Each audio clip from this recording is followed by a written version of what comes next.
Eh bien, salut à tous les amis, c'est Evony. Et aujourd'hui, on se retrouve pour parler d'un jeu. D'un jeu qui s'appelle Soul Shater. Soul Shater, c'est quoi?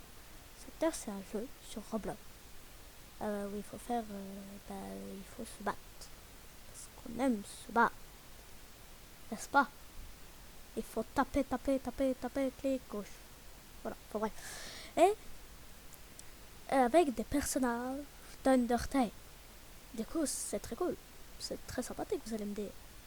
Et du coup, eh ben, on va faire des petites séries de tutoriels, de sympathiques tutoriels. Non, c'est pas des tutoriels, des analyses des personnages du jeu. Comme ça, je vous donnerai des petits conseils, des petites techniques, des petits trucs, des petits machins et tout, et tout, et tout. En tout cas, ben, je vais vous laisser. Et avec l'autre voix off, et bonne vidéo. Et donc, aujourd'hui, nous allons parler d'Undyne. Undyne, qui est un personnage d'Undertale assez important, peu importe l'histoire que vous choisissez, la fin, etc. Qui est une guerrière qui protège sa ville et qui est ultra stylée. Voilà. Voilà. Mais du coup, on va parler d'elle aujourd'hui. Mais avant de parler d'elle, on va parler d'un petit truc. Parce qu'il y a des commandes de base sur Soul Shader qu'il faut connaître pour se battre tout simplement. Donc, vous avez quelques commandes basiques. Vous avez, vous pouvez courir en appuyant sur CTRL et en bougeant, vous courez. Et pour arrêter de courir, vous arrêtez de bouger. Et voilà, c'est quand même important de courir. Ensuite, vous avez, il faut viser les gens parce que, comme vous le verrez plus tard sur la vidéo, parfois on ne voit pas ma souris sur l'écran. Et c'est tout à fait normal, c'est parce que, en fait, ça suit le joueur qu'on vise. Et du coup, on peut l'attaquer beaucoup plus facilement. Parce que si on le vise pas, j'ai des attaques c'est quasi impossible de toucher quelqu'un avec si on l'active pas. Et en plus, c'est peut-être une bonne idée. Hein. Enfin bref. Du coup, pour viser, il faut faire un clic-molette sur quelqu'un. Du coup, vous faites clic-molette sur quelqu'un et puis hop, vous le visez. Et pour arrêter de le viser, vous refaites clic-molette. Ensuite, vous avez le dash. Pour faire un dash, vous faites, ça dépend quel dash vous voulez faire. Vous pouvez faire 2 fois Z, 2 fois avancer, 2 fois reculer, 2 fois peu importe quoi, 2 fois la touche vers là où vous voulez aller. Et vous allez dasher et courir automatiquement. Ça usera un peu de stamina, mais parfois ça peut être très utile, notamment au combat, vous verrez plus tard. Enfin bon. Ensuite, il y a le bloc. Si vous appuyez sur F, vous bloquez les attaques. Comme ça, quand ils vous attaquent, les gens, ça vous bloque. Et comme ça, une fois qu'ils vous ont attaqué, ils peuvent plus taper, vous pouvez les taper. Et voilà. Ah oui, et si vous n'avez pas de souris et que vous ne pouvez pas faire clic molette, vous pouvez faire U avec la souris sur les jambes. Mais bon, c'est pas pratique.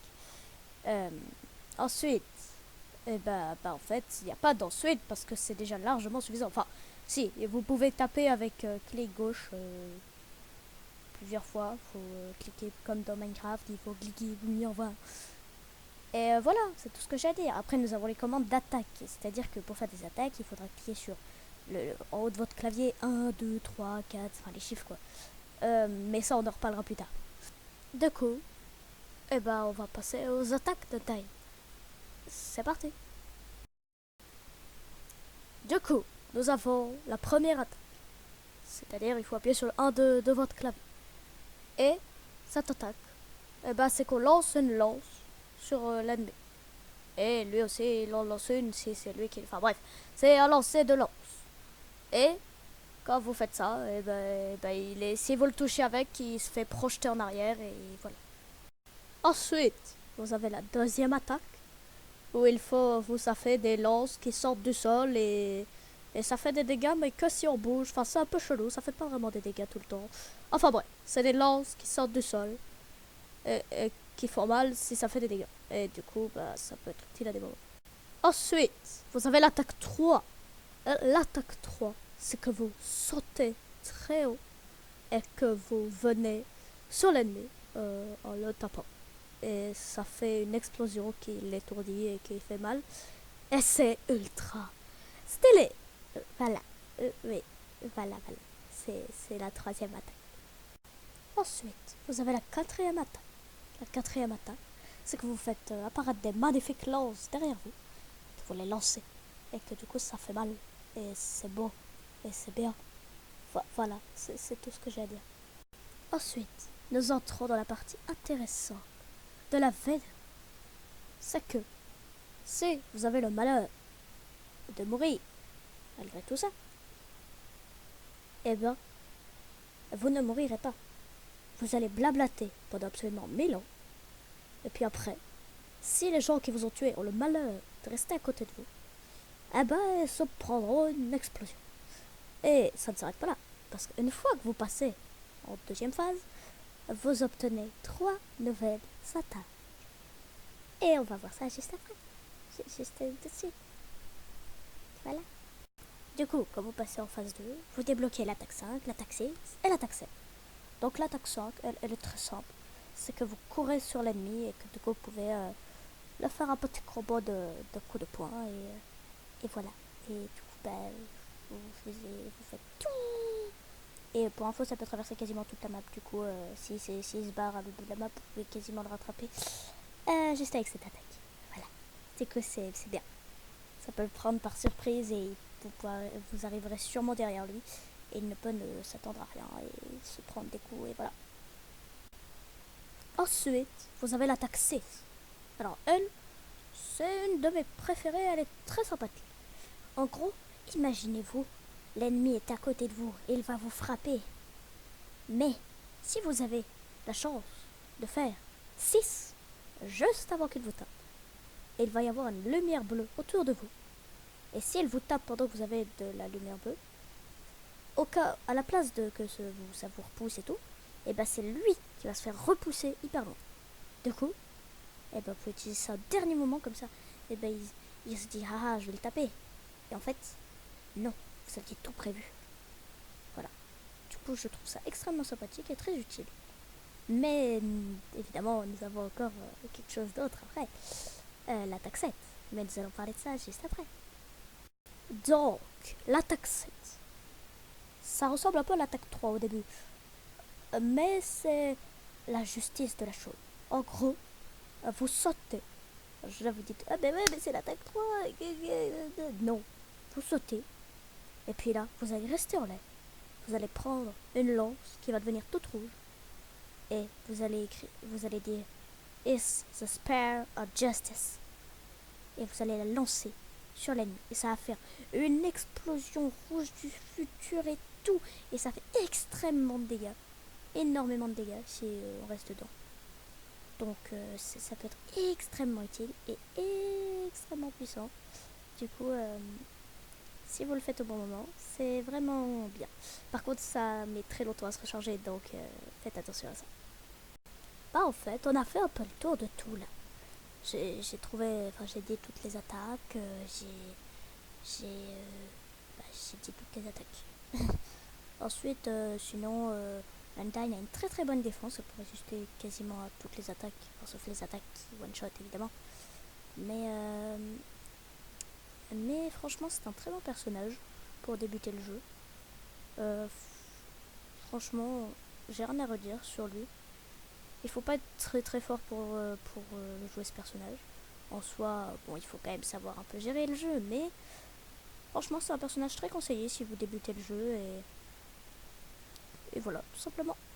Après, faites attention parce que c'est pas parce que vous avez mes techniques et tout qu'elle est imbattable, hein, parce qu'elle est pas du tout imbattable. Elle est largement battable, comme vous le verrez plus tard dans le fight que je vais vous laisser. J'ai failli me faire tuer. Franchement, j'ai eu énormément de chance et peut-être de skill en fait. Non, en vrai, j'ai eu beaucoup de chance. Enfin, vous verrez. Mais du coup, je pense que je vais vous laisser avec le fight qui a été fait. Je me suis fight contre mon très cher ami Adam. et qui est cool. Et que du coup, c'est cool. Il a été très gentil d'accepter de faire un fight envers moi. Je remercie aussi Palajoueur qui a accepté de montrer les attaques et tout. D'ailleurs, sur sa chaîne, qui y aura en description, comme celle de la dame d'ailleurs, vous trouverez sur la chaîne de Palajoueur. Oui, il s'appelle Palajoueur, mais sa chaîne s'appelle pas comme ça. Enfin bref, vous trouverez la vidéo que j'ai faite, mais absolument sans aucun montage. Du coup, vous aurez les voix et tout. Enfin bref, et vous pouvez aller voir, c'est marrant. Et du coup, je vous remercie d'avoir regardé, même si je le dirai à la fin, ou encore.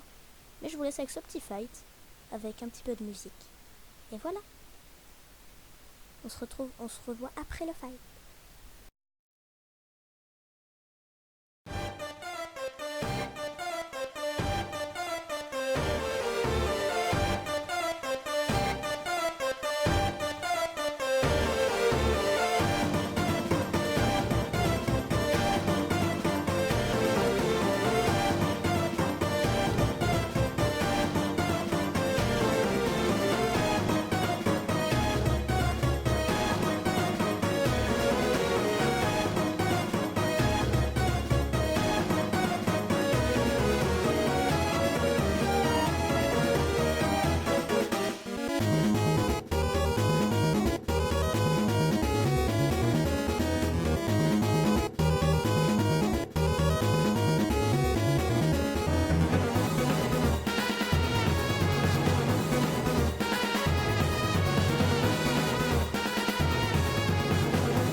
Merci à tous d'avoir regardé la vidéo. Nous vous invitons à liker et à vous abonner. Et je vous dis tchuss!